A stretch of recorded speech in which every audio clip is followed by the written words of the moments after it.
Une fois qu'on y est bien. Ils nous firent monter à cheval et puis au bout de 2 mois qu'on était là-dessus, remis à pied. Peut-être à cause que ça coûtait trop cher. Enfin, un matin, le colonel cherchait sa monture. Son ordonnance était partie avec, on ne savait où. Dans un petit endroit sans doute où les balles passaient moins facilement qu'au milieu de la route. Car c'est là précisément qu'on avait fini par se mettre, le colonel et moi, au beau milieu de la route. Moi tenant son registre où il inscrivait des ordres. Tout au loin sur la chaussée, aussi loin qu'on pouvait voir, il y avait 2 points noirs, au milieu comme nous, mais c'étaient 2 Allemands bien occupés à tirer depuis un bon quart d'heure. Lui, notre colonel, savait peut-être pourquoi ces 2 gens-là tiraient. Les Allemands aussi, peut-être qu'ils savaient, mais moi, vraiment, je savais pas. Aussi loin que je cherchais dans ma mémoire, je ne leur avais rien fait aux Allemands. J'avais toujours été bien aimable et bien poli avec eux. Je les connaissais un peu, les Allemands. J'avais même été à l'école chez eux étant petit, aux environs de Hanovre. J'avais parlé leur langue. C'était alors une masse de petits crétins gueulards avec des yeux pâles et furtifs comme ceux des loups. On allait toucher ensemble les filles après l'école dans les bois d'alentour, où on tirait aussi à l'arbalète et au pistolet qu'on achetait même 4 marques. On buvait de la bière sucrée, mais de là nous tirer maintenant dans le coffret, sans même venir nous parler d'abord et en plein milieu de la route, il y avait de la marge et même un abîme, trop de différence.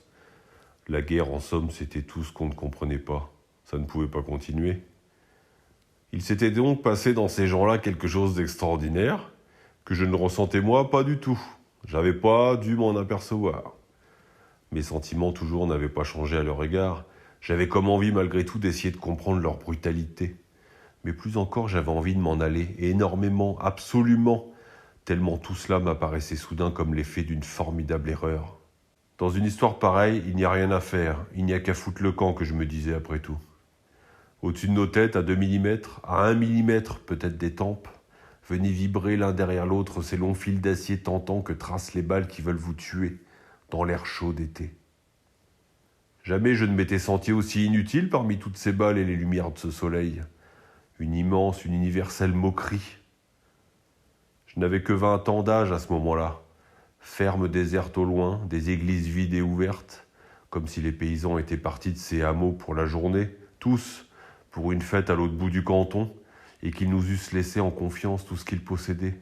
Leurs campagnes, les charrettes, brancards en l'air, leurs champs, leurs enclos, la route, les arbres et même les vaches, un chien avec sa chaîne, tout quoi.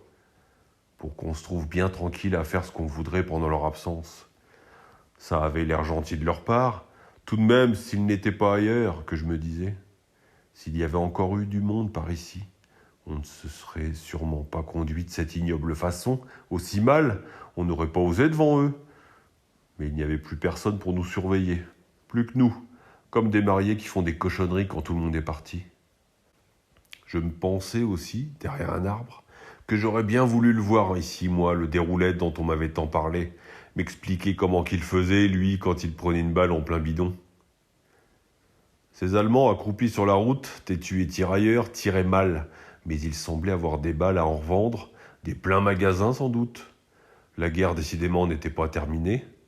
Notre colonel, il faut dire ce qui est, manifestait une bravoure stupéfiante. Il se promenait au beau milieu de la chaussée, et puis de long en large parmi les trajectoires aussi simplement que s'il avait attendu un ami sur le quai de la gare. Un peu impatient seulement. Moi, d'abord, la campagne, faut que je le dise tout de suite, j'ai jamais pu la sentir. Je l'ai toujours trouvée triste, avec ces bourbiers qui n'en finissent pas, ces maisons où les gens n'y sont jamais, et ces chemins qui ne vont nulle part. Mais quand on y ajoute la guerre en plus, c'est à pas y tenir. Le vent s'est élevé, brutal, de chaque côté des talus. Les peupliers mêlaient leurs rafales de feuilles aux petits bruits secs qui venaient de là-bas sur nous. Ces soldats inconnus nous rataient sans cesse, mais tout en nous entourant de 1000 morts, on s'en trouvait comme habillés. Je n'osais plus remuer. Le colonel, c'était donc un monstre. À présent, j'en étais assuré, pire qu'un chien, il n'imaginait pas son trépas. Je conçus en même temps qu'il devait y en avoir beaucoup des comme lui dans notre armée, des braves, et puis tout autant sans doute dans l'armée d'en face. Qui savait combien? 1, 2, plusieurs millions peut-être en tout? Dès lors, ma frousse devint panique. Avec des êtres semblables, cette imbécilité infernale pouvait continuer indéfiniment. Pourquoi s'arrêterait-il? Jamais je n'avais senti plus implacable la sentence des hommes et des choses. Serais-je donc le seul lâche sur la terre, pensais-je? Et avec quel effroi? Perdu parmi 2 millions de fous héroïques et déchaînés et armés jusqu'aux cheveux, avec casque, sans chevaux, sur moto, hurlant, en auto, Sifflant, tirailleurs, comploteurs, volant, à genoux, creusant, se défilant, caracolant dans les sentiers, pétaradant, enfermés sur la terre, comme dans un cabanon, pour y tout détruire. Allemagne, France et continent, tout ce qui respire, détruire, plus enragés que les chiens, adorant leur rage, ce que les chiens ne font pas. 100, 1000 fois plus enragés que 1000 chiens et tellement plus vicieux. Ah, nous étions jolis, décidément je le concevais, je m'étais embarqué dans une croisade apocalyptique. On est puceau de l'horreur comme on l'est de la volupté. Comment aurais-je pu me douter, moi, de cette horreur en quittant la place Clichy? Qui aurait pu prévoir, avant d'entrer vraiment dans la guerre, tout ce que contenait la salame héroïque et fainéante des hommes? À présent, j'étais pris dans cette fuite en masse, vers le meurtre en commun, vers le feu. Ça venait des profondeurs et c'était arrivé. Le colonel ne me bronchait toujours pas. Je le regardais recevoir sur le talus des petites lettres du général qu'il déchirait ensuite menu, les ayant lues sans hâte entre les balles. Dans aucune d'elles, il n'y avait donc l'ordre d'arrêter net cette abomination.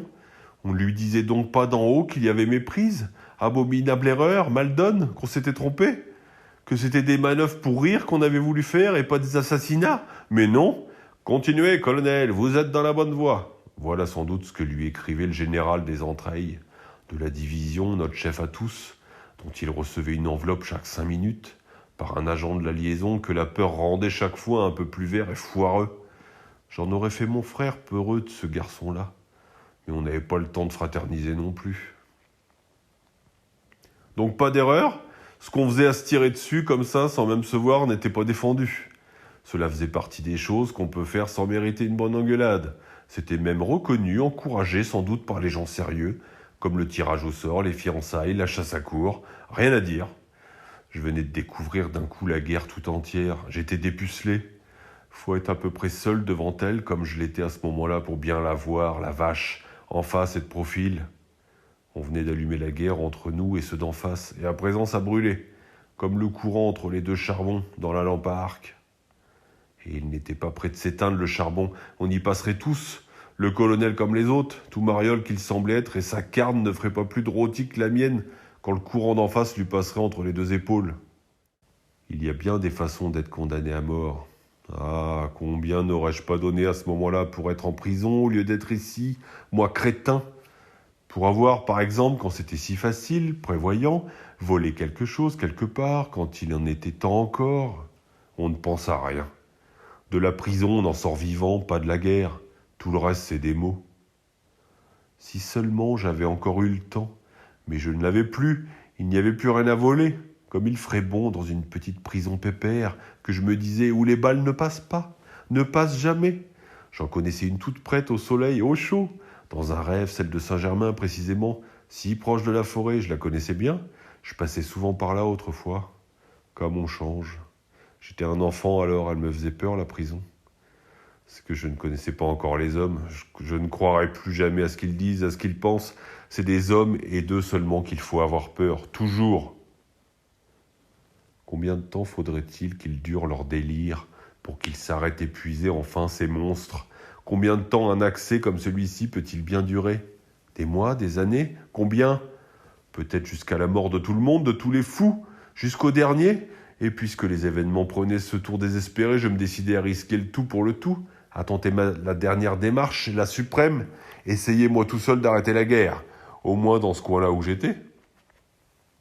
Le colonel déambulait à 2 pas, j'allais lui parler. Jamais je ne l'avais fait. C'était le moment d'oser. Là où nous en étions, il n'y avait presque plus rien à perdre. « Qu'est-ce que vous voulez ?» me demanderait-il, j'imaginais, très surpris bien sûr par mon audacieuse interruption.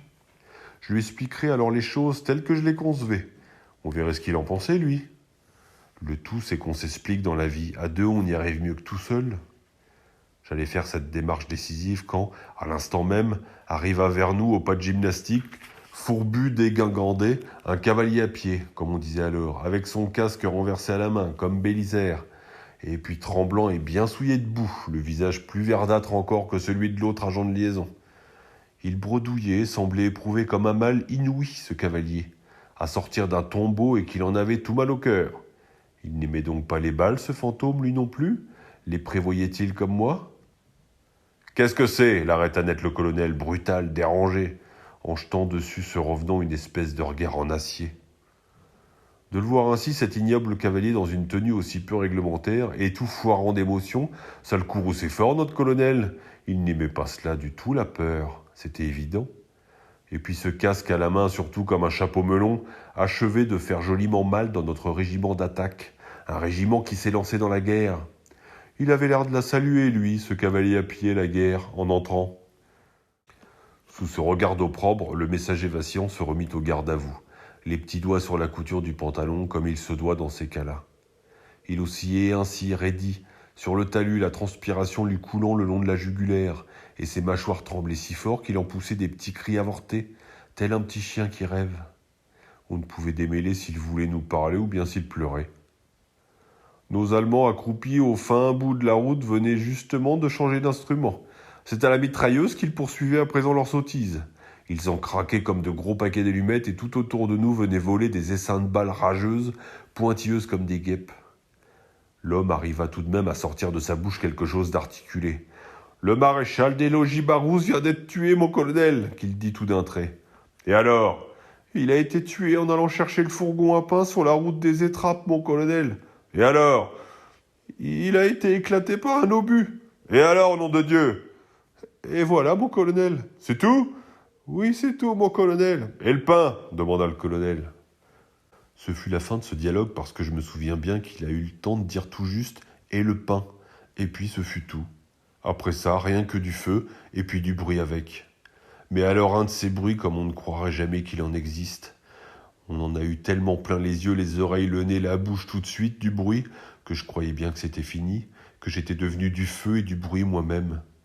Et puis non, le feu est parti, le bruit est resté longtemps dans ma tête, et puis les bras et les jambes qui tremblaient comme si quelqu'un voulait secouer de par derrière. Ils avaient l'air de me quitter, et puis ils me sont restés quand même, mes membres. Dans la fumée qui piqua les yeux encore pendant longtemps, l'odeur pointue de la poudre et du soufre nous restait comme pour tuer les punaises et les puces de la terre entière. Tout de suite après ça, j'ai pensé au maréchal des logis Barousse qui venait d'éclater comme l'autre nous l'avait appris. C'était une bonne nouvelle, tant mieux, que je pensais tout de suite ainsi. C'était une bien grande charogne en moins dans le régiment. Il avait voulu me faire passer au conseil pour une boîte de conserve. Chacun sa guerre, que je me dis. De ce côté-là, faut en convenir, de temps en temps, elle avait l'air de servir à quelque chose, la guerre. J'en connaissais bien encore 3 ou 4 dans le régiment, de sacrées ordures que j'aurais aidé bien volontiers à trouver un obus comme Barousse. Quant au colonel, lui, je ne lui voulais pas de mal. Lui, pourtant aussi, il était mort. Je ne le vis plus tout d'abord.